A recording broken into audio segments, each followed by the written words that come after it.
An empty chair can mean many things. It can mean that someone is missing or that that place may be occupied.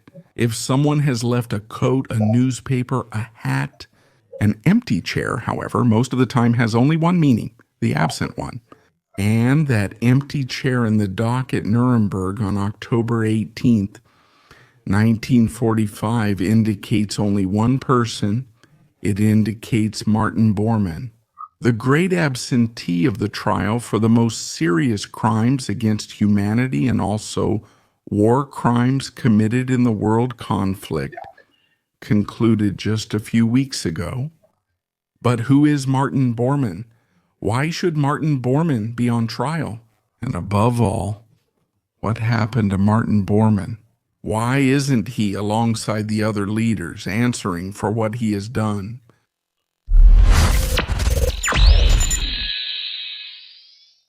Martin Bormann? He is judged as the black, if not gray, eminence of the Nazi regime. He is the man who took over from Rudolf Hess after Hitler's Dolphin flew to Scotland to propose an absurd peace plan in 1941.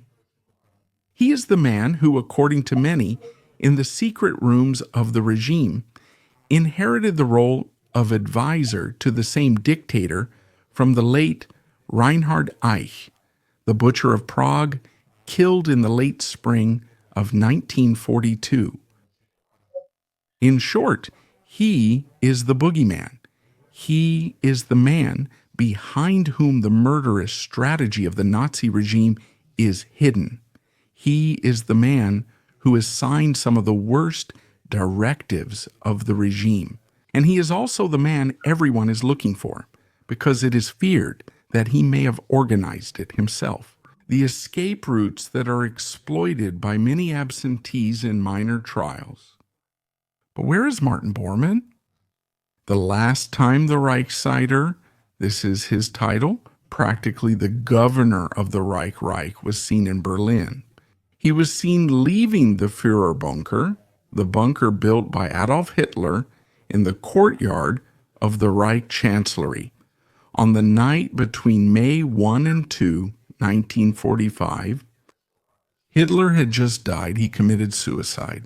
Along with his lover, Eva Braun, Joseph Goebbels, the Reich's Minister of Propaganda, is also killing himself, along with his entire family. But someone is trying to escape from what is a deadly trap. After all, at that time, Berlin is being stormed by the Red Army. It is caught in a deadly grip from which there is absolutely no escape. Yet there are those who still try. One of these is indeed Martin, who is seen leaving the bunker not alone, but in the company of a doctor, the SS doctor Ludwig Stumpfegger. And with him is also the head of the Hitler Youth, the Hitler Jugend, Arthur Axmann. So there are three of them sneaking out of the bunker, taking advantage of one of the secondary exits, and winding their way through the extremely dangerous streets of Berlin, where fighting is taking place.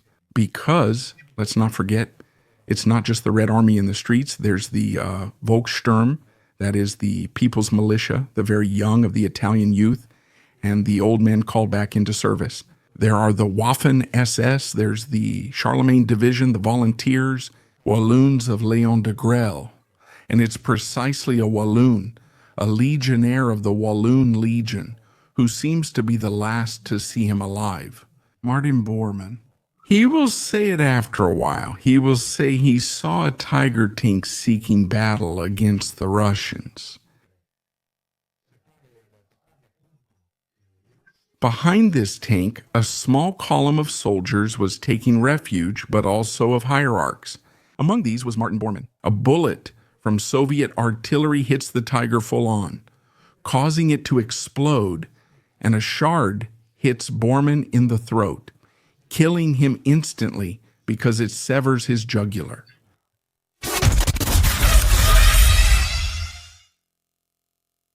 But that's how it is. There's no evidence. The body was not found. This volunteer, François Barazet de Lanouillet, is not the only one to say indeed that Bormann would have died in the Battle of Berneco. There's also Hitler's driver, Erich Kempka, the man who was at the exit of the Führer bunker and who saw Bormann and the other two escape. Witnessing a similar situation, he says that Bormann would have been accidentally killed in the explosion, always of a tank hit by the Russians, but the body is always missing. In the absence of certainty, the Allied judges in Nuremberg decide to prosecute Martin Bormann anyway. They prosecute him along with all the other leaders. So to Göring, to Ernst Kentenbrunner, who took over from Heydrich as head of the Reichssicherheitsamt, the High Office. Many others, because there's Walter Funker, there's Admiral Raeder, there's Karl Dönitz, the last head of state of the Reich. There are many. Bormann is one of those sentenced to death, but he is the only one sentenced in absentia because it is not known where he is going. Göring manages to escape the prototype of execution, committing suicide the night before with a cyanide capsule. Some say it was passed to him by a lover. Some say obtained through a complacent guard. Some say hidden somewhere on his body since he had not been adequately searched. Quite a mystery here, too. There are 3 life sentences. One of these is Rudolf Hess, repatriated from India. He will be the last to die, also said to be by suicide, but at an advanced age. If we think that he will die in the second half of the 80s, in the Spandau Fortress prison. But of Bormann for so long, absolutely nothing is known, and he is not the only one missing, at least among the guilty. Of course, in Nuremberg, at the bar, at the defendant's table, in fact, his empty chair stands out. Another great culprit is also missing, Heinrich Müller, the head of the Gestapo. The 4th office of the Reichssicherheit is missing. He also disappeared, always in the tumultuous final hours of the Reich, of what is somewhat defined with a somewhat Wagnerian sense, music that Hitler liked so much, the Götterdämmerung, that is, the twilight of the gods. In those convulsive hours, Müller also disappears, and nothing more will be known about him for many years. Of Martin Bormann. After a while, many legends begin to flourish. It is said that he was always a Russian spy, and that the Russians took him back. We took him to Moscow, and there he died of a heart attack. In the 50s, there are those who say that he migrated to South America along with many other war criminals. We mentioned some Adolf Eichmann, Joseph Mengele, Edward Ruchman. There are really many who run away. There are those who say that he went to Spain along with Orto Scorsini. There are those who say he was recruited by the Americans during Operation Paperclip. The exfiltration of the best minds of the former Third Reich, including Werner von Braun, the father of missile technology. Quite a mystery. Nothing more was known for many years, until the discovery, after several years, of some skeletons in Berlin during excavations.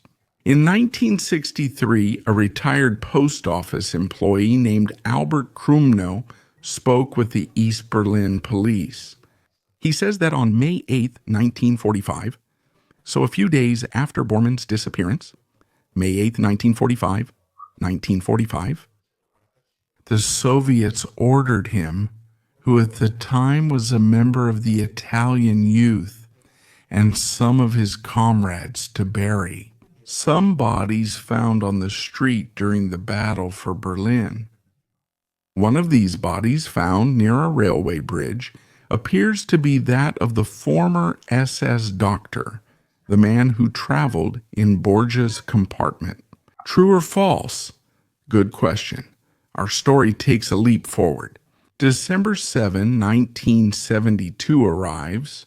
When West Berlin construction workers who are digging to improve a stretch of the subway find human remains near the Lurder station, just a few meters from the place where Krumnov said he had buried, along with some of his comrades, those two bodies, these human remains are analyzed.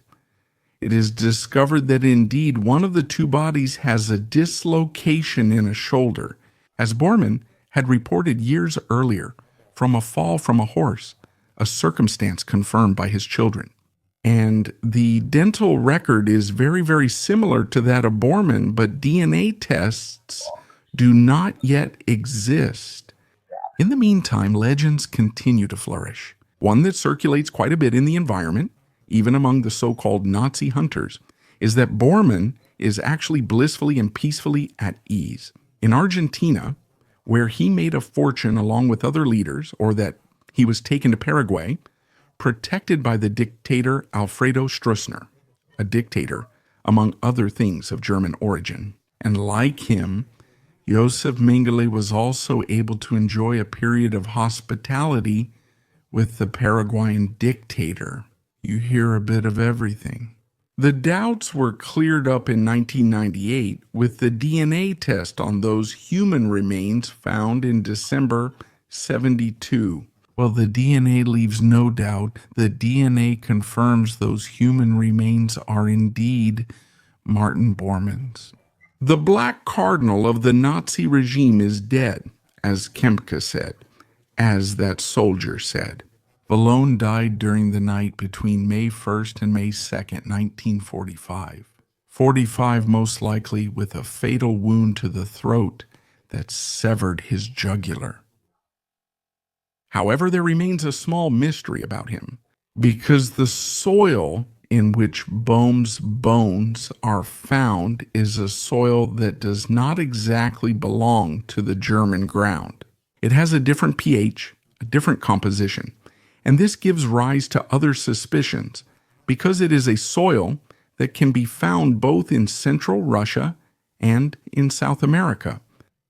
And then, at that point, one begins to wonder if Bormann really escaped, died later, and then his remains were brought back to Berlin.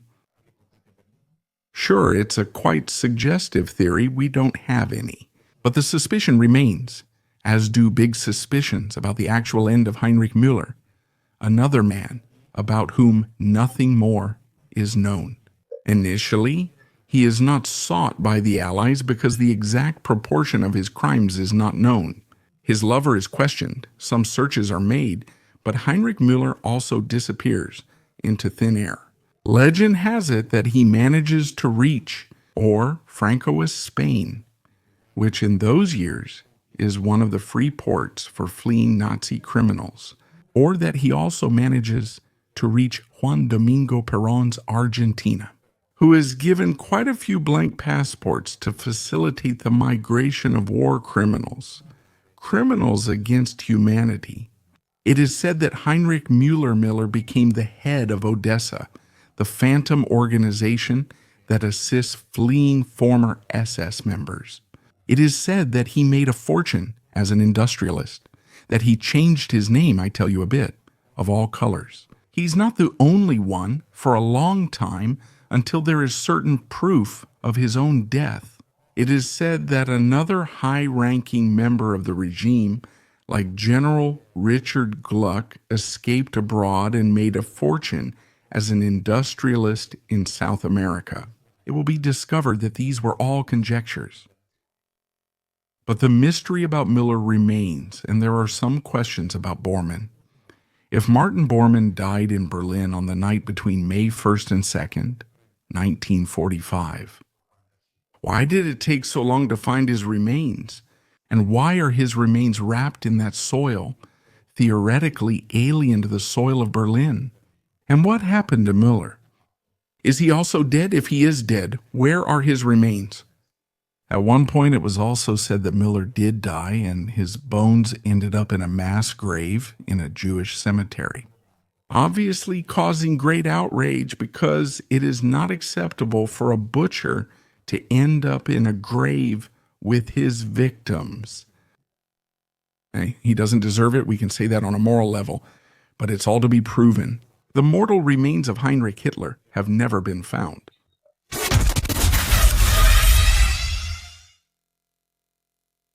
The Nazi hunt launched from the late 40s to the mid-60s by Simon Wiesenthal's association, by various private avengers, even by Israel. We think of the kidnapping in Argentina of Adolf Eichmann and his translation of the process into Peking. In Jerusalem, they open a new phase of searching for criminals. Many will be found, some even without a fake name. This is the case of Bruno Streicherbach, the former head of SS personnel, who lives peacefully in Hamburg, working as the director of a large store. Only in the early 70s it will be discovered that indeed that jovial big man is actually one of the worst personalities of the former director. Like him, there are many others. In Germany, in Ludwigsburg, what is briefly called Commission Z, or Central Stella, is still active today. The full name would be Federal Commission for the investigation and explanation of crimes committed during the National Socialist period. Indeed, if it's already very long in Italian, imagine in German, which is a language that has many compound words. The Germans themselves call it Central, which means Central Commission. Actually, this ZZ Commission. From the 50s to today, it has conducted various trials. It has promoted various investigations. But in some cases, like that of Erich Müller, it has not been able to reach a verdict that certifies the death in any case of the person. Years later, presumed death is possible, but the location and extent remain unknown. While in other cases, it has managed to trace the culprits and tried to punish them. Hannah Arendt, the writer of Jewish origin, at the time of the Adolf Eichmann trial, she wrote that beautiful book that I invite you all to reread, which is The Banality of Evil. In that book, Hannah Arendt clearly says that yes, there were murderers, but they were not physiognomic monsters. They were ordinary people. They were small bureaucrats.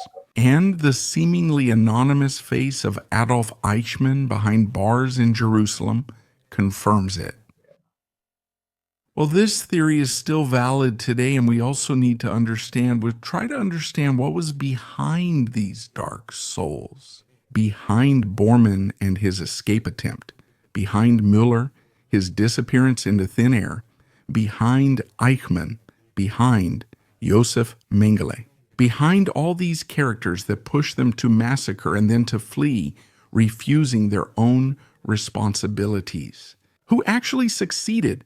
Who ended up on the gallows? Who disappeared into thin air? Even today, perhaps, we have not settled the accounts with the Second World War, events of almost 80 years ago. Every now and then we should reopen those pages of history to understand what happened and reanalyze, understand, contextualize, and finally draw a balance. Even with the absentees that perhaps we will never and then never be able to find.